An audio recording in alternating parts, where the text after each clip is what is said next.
আসসালামু আলাইকুম। আমি doctor Muktadir Bhuiyan, MBBS, BCS, FCPS medicine বিশেষজ্ঞ হিসেবে ব্র্যাক হেলথ কেয়ারে সিদ্ধেশ্বরী ব্রাঞ্চে নিয়মিত রোগী দেখছি। আজকে আপনাদের সাথে একটু গুরুত্বপূর্ণ বিষয় নিয়ে কথা বলবো। আপনারা জানেন যে জ্বর, যেটা আমাদের বাংলাদেশে মহামারীভাবে ছড়িয়ে পড়েছে, বিশেষ করে আপনারা জানেন উপসর্গ হিসাবে আমরা জ্বর বলে থাকি। এবং জ্বর বা ফিভার আমরা কখন বলবো?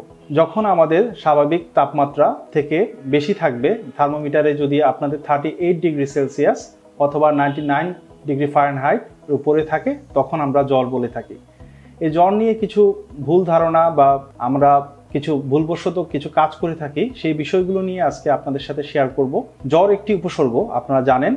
এই জ্বর যে কোনো রোগ বা কোনো অসুস্থতাজনিত কারণে হয়ে থাকে প্রাথমিক উপসর্গ হিসেবে। এবং জ্বরের সাথে কিছু উপসর্গ থাকতে পারে, যেমন মাথা ব্যথা, শরীর ব্যথা, প্রস্রাবে জ্বালা পোড়া, পেট ব্যথা বা ডায়রিয়া এবং গিরায় ব্যথা থাকতে পারে। এবং এরকম জ্বর আমাদের সচরাচর এখন দেখি আমরা ডেঙ্গু জ্বরে অথবা চিকুনগুনিয়া জ্বরে। তো জ্বরের একটি জিনিস আমাদের খেয়াল করতে হবে, জ্বরটি স্বল্পমেয়াদী নাকি দীর্ঘমেয়াদী।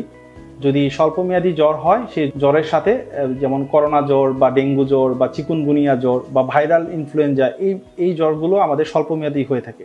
অনেক সময় আমাদের কাছে রোগীরা এসে বলে যে অনেক দিন ধরে জ্বর, সেই জ্বরগুলো আমাদেরকে বুঝতে হবে সেগুলো জ্বর কিনা। জ্বরের দীর্ঘমেয়াদী জ্বর হলে অবশ্যই ডাক্তারের পরামর্শ অনুযায়ী পরীক্ষা নিরীক্ষা করাতে হবে। আমরা জ্বর নিয়ে বিশেষ করে কিছু ভুল কাজ করে থাকি, যেমন জ্বর হলেই আমরা অ্যান্টিবায়োটিক সেবন করি এবং অ্যান্টিবায়োটিক খাওয়ার পর পার্শ্ব প্রতিক্রিয়া হতে পারে এবং দীর্ঘদিন এরকম ডাক্তারের পরামর্শ ছাড়া অ্যান্টিবায়োটিক খেলে অ্যান্টিবায়োটিক রেজিস্ট্যান্স ডেভেলপ করে। তো আমরা বিশেষ করে বয়স্ক এবং শিশুদের ক্ষেত্রে এই কাজটি ভুল করে থাকি। এবং জ্বর হলে আমাদের প্রাথমিকভাবে যেগুলো করতে পারি, যেমন পানি শূন্যতার অভাব দূর করার জন্য অবশ্যই পর্যাপ্ত পরিমাণ পানি খেতে হবে এবং ফল খেতে হবে, এবং নাপা বা প্যারাসিটামল জাতীয় যে জ্বরের জন্য যে ওষুধগুলো আমরা খাই সেগুলো খেতে হবে। জ্বরের সাথে যদি খারাপ ধরনের কিছু লক্ষণ, বিশেষ করে ডেঙ্গু বা চিকুনগুনিয়ার ক্ষেত্রে আমরা জানি যে পেট ব্যথা, বমি বা ব্লাড, বিশেষ করে দাঁতের মাড়ি দিয়ে প্রস্রাবের সাথে, বা ডায়রিয়া, এইসব বিষয়গুলো যদি আপনারা খেয়াল করেন,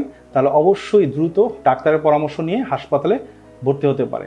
তো জ্বর নিয়ে আমাদের যে বিষয়গুলো আমরা আজকে শেয়ার করেছি, অবশ্যই জ্বরের ব্যাপারে আমাদেরকে সতর্ক থাকতে হবে। অহেতুক কোনো ওষুধ বা অ্যান্টিবায়োটিক বা ব্যথানাশক ওষুধ খাওয়া যাবে না। ধন্যবাদ।